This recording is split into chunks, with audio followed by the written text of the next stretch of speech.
Welcome to the video on Chapter 1, Reasoning and Geometry, Lesson 4, Conditional Statements.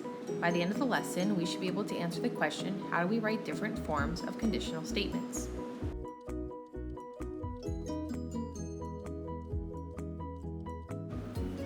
If-then statements are called conditional statements because they are based on conditions. If this happens, then that will happen. For example, if I won $1 million, I'd throw the biggest party ever.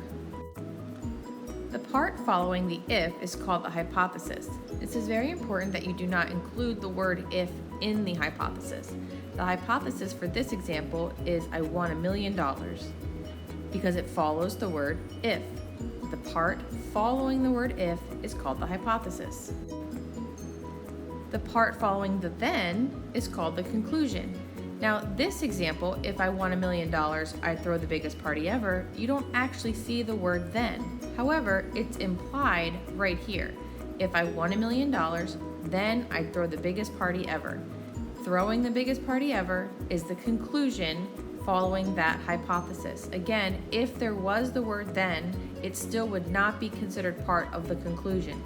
The conclusion is throwing the biggest party ever in this particular example. And backing up to the entire statement, if I won $1 million, I'd throw the biggest party ever, that original statement is sometimes called a premise.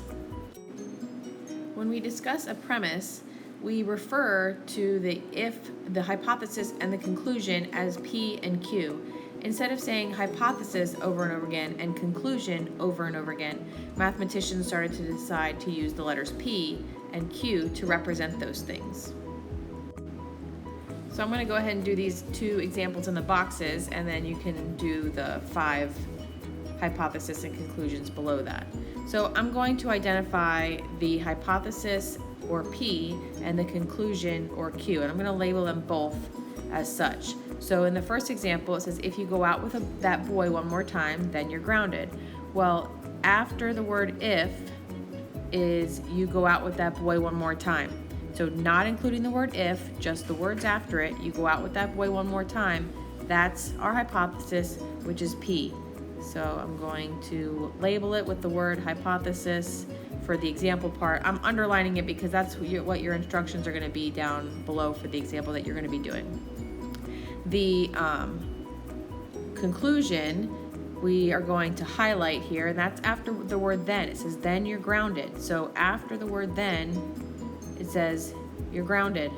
So that is going to be Q, which is our conclusion.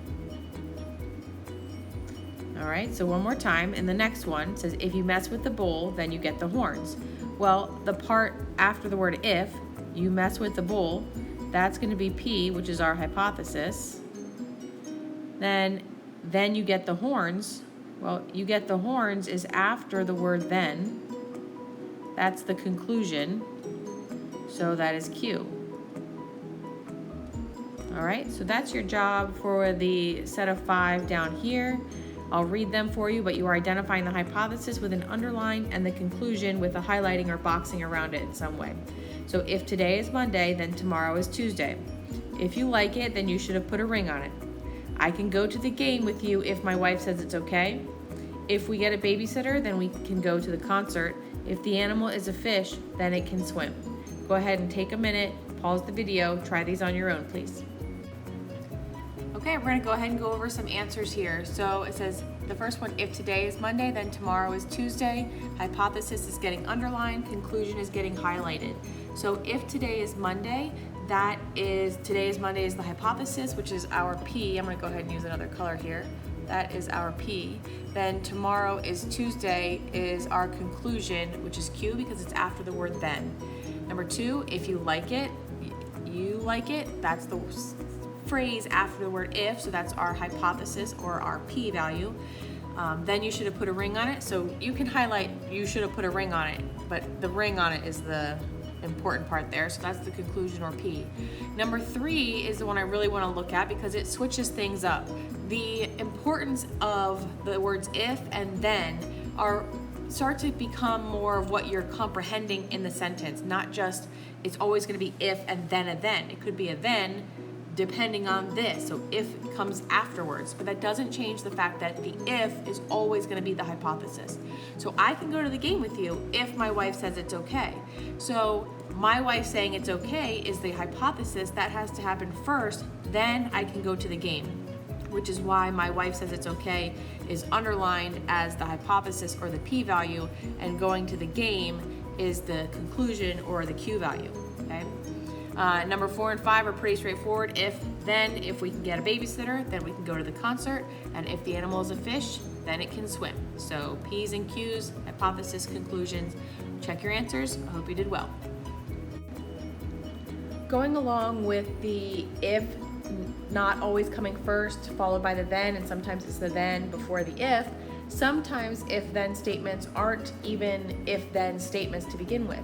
So these conditional statements aren't always in if-thens, but they can be turned into if-thens. So this example, all elephants are mammals, is a conditional statement. Our job now is going to be to turn it into an if-then statement.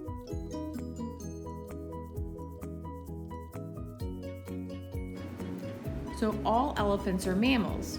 Well, first, the animal has to be an elephant. So we put if the animal is actually an elephant, then it is a mammal. So a lot of the times you can just take that first piece, all elephants are mammals. Well, first we have to start with the elephant, and then we can say it is a mammal from there. If the animal is an elephant, then it is a mammal. So go ahead, we're gonna try these now. All sharks are fish, all squares are rectangles, school buses are yellow, teachers are understanding. So I'll do this next one with you here since I've only done one example so far. All sharks are fish. So all sharks are fish. If it is a shark, then it is a fish. If, then, turning the conditional statement specifically into an if-then conditional statement. Go ahead and try these next 3 on your own. Pause the video to check your answers and circle any of them that you may have gotten wrong that you need to clarify with me in class. All right, we're gonna stop the video now. This was a good overview of what conditional statements are in general with the if-thens. We're just gonna stop the video, and then I'm gonna continue on in a couple minutes in another video with the rest of the conditional statements. So go ahead and take a break, stretch your legs, and then come back and finish the notes.